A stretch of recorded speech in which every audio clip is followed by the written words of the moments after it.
what I'm going to share now are the additional $7 million in cuts that we are now prepared to announce, which will get us to the total of $30 million, which our district is having to cut for next year.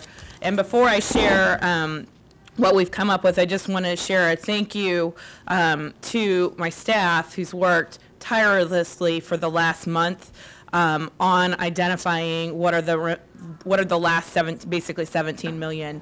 When we had our transition in leadership, we had only announced 13 million at that time, and so we have been short-staffed and working around the clock into the night on weekends to try and finish the budget. And this has been our number one priority, just because we wanted to make sure everyone knew the final things being cut before the end of the school year. So I just want to thank them. It has been a really, really long couple weeks, and so we've been trying to juggle a number of different things, but they were even working through the weekend and meeting with me on Saturdays and at nights, and Friday night was still working on the budget with them. So I just want to thank them for their time.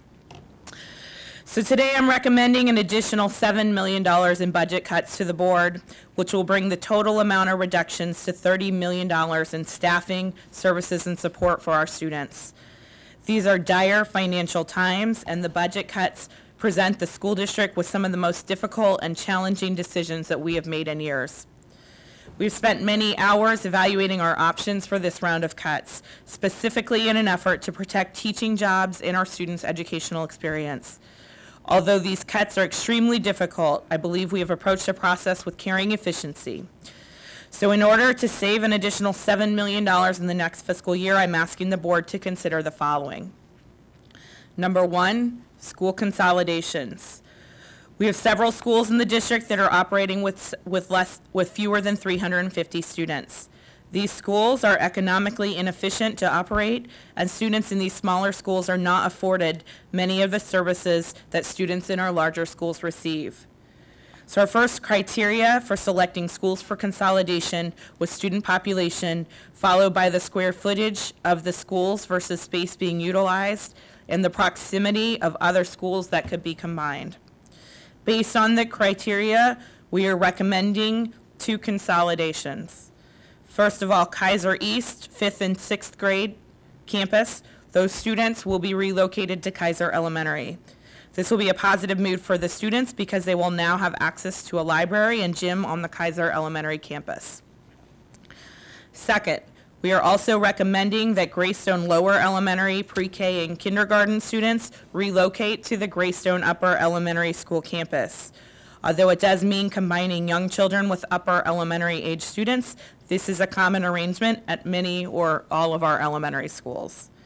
As I mentioned, we are doing our best to protect teacher and principal positions.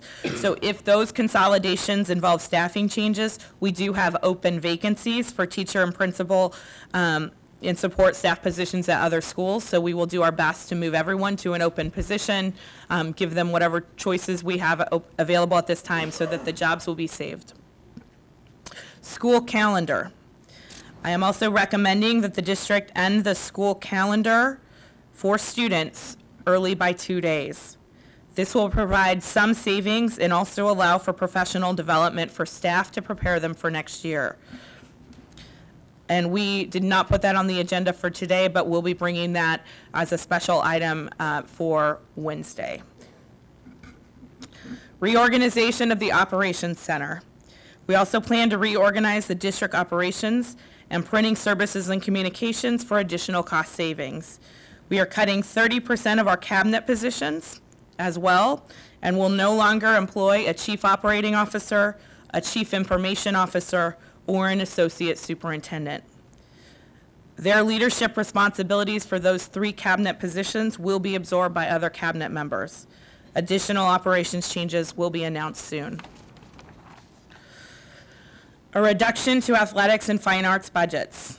Another difficult recommendation is to reduce our athletics and fine arts supply budgets by 25%, which will impact students in these programs. This includes employee reductions for adjunct athletic coaches. Contract negotiations, we also have a set of proposed reductions that are being considered in our pending contract negotiations that are currently underway. We cannot list what those are, but we do have dates set for contract negotiations, and so we have a set of things that we are going to work on in those negotiations. And the last thing, to get us to the 30 million, I am recommending that we declare several properties owned by the district surplus so that they may be put on the market to sell. These include Dewey Elementary, Creston Hills Elementary, Marcus Garvey Charter School, Garden Oaks Elementary School, Tyler Elementary School, Valley Brook Elementary School, and 615 North Classen Boulevard, which was originally purchased as the new location for our district administration building. We are now going to evaluate other options for our administrative offices among properties already owned by the district, which includes looking at the empty classroom space at Northeast High School. These are challenging times for us, and everyone is making difficult sacrifices to offset the state revenue failure. But our first priority is to the students, and we are doing all that we can to minimize the impact on them. But cuts this drastic will no doubt impact the quality of their education experience. However, we have many dedicated teachers and principals in OKCPS who I know are committed to making the best of this difficult situation. So if the things that I've announced do come to fruition for our district, then that means this will get us to the 30 million, and we hope to not have to cut any more staff. Thank you.